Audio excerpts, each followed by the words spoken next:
స్కందమాతగా ప్రపంచాన్ని ఆశీర్వదించిన తరువాత ఆ అమ్మవారు భయంకరమైన శక్తివంతమైన రూపాన్ని ధరించారు. అదే యోధురాలు కాత్యాయిని. ఎప్పుడో ఒకప్పుడు రాక్షసరాజు మహిషాసురుడు చాలా బలవంతుడై స్వర్గం భూములను హింసించాడు.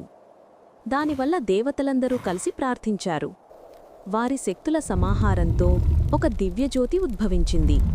ఆ జ్యోతి ఋషి కాత్యాయన మహర్షి ఆశ్రమంలో అవతరించింది. అందువల్ల ఆమెను కాత్యాయిని అని పిలిచారు. ఆమె సింహరాజుపై విరాజిల్లుతూ దర్శనమిచ్చింది.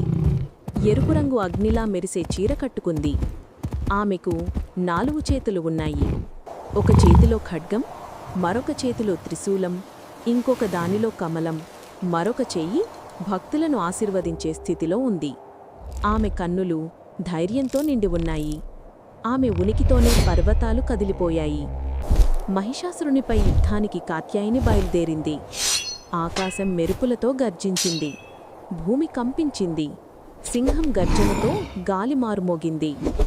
ఆమె తన ఖడ్గం, త్రిశూలంతో రాక్షసుల్ని సంహరించి లోకాలలో మళ్లీ శాంతిని నెలకొల్పింది. దేవతలు, మానవులు హర్షధ్వనులతో ఆమె విజయాన్ని జరుపుకున్నారు. దసరా నవరాత్రి 6వ రోజు కాత్యాయిని దేవిని శక్తి ధైర్యాల కోసం పూజిస్తారు. గృహాలలో కలసం ప్రతిష్ఠించి ఎర్రటి జాజిపూలు, ఎర్రటి పతాకాలతో దేవాలయాలను అలంకరిస్తారు. భక్తులు ఎర్రటి వస్త్రాలు ధరించి అమ్మవారిని ఆరాధిస్తారు. ఆమెకు తేనె నైవేద్యంగా సమర్పిస్తారు.